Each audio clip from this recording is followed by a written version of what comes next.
City cab drivers are headed to court as they face charges in connection with a credit card scam. Investigators say they racked up tens of thousands of dollars worth of phantom fares. CBS 2's Magdalena Doris joins us live from Queens Criminal Court in Kew Gardens this morning. Maggie?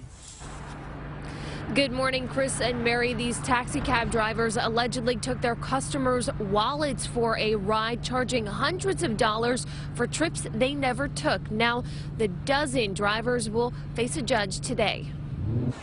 An alleged scam targeting taxi riders lands 12 drivers in custody, leading customers waiting for a ride at Penn Station to think twice about how they'll pay for their trip. Now we're definitely not using cards. I'm outraged as a New York citizen. You know, that's crazy.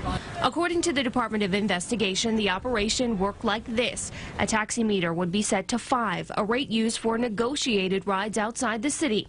The drivers would then run the meter for at times less than a minute and charge the inflated cost to stolen credit card numbers built from previous passengers. Terrible, terrible. I mean, you trust them, you come up here, you want to ride, and someone's taking your information. Not good. Court documents show in one case a taxi drove less than a half mile and charged up to $497. Others charged $400 without leaving their parking space.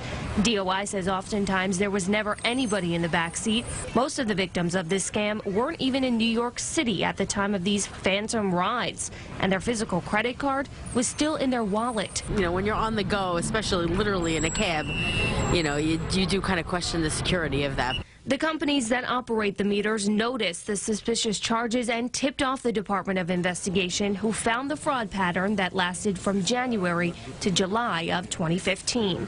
They'll get what's coming to them for doing what they're not supposed to be doing and stealing. This alleged scam earned a dozen drivers connected to the crime nearly $40,000. All 12 drivers have had their TLC licenses suspended. If charged, those licenses will be revoked. Live in Kew Gardens, Magdalena Doris, CBS 2 News.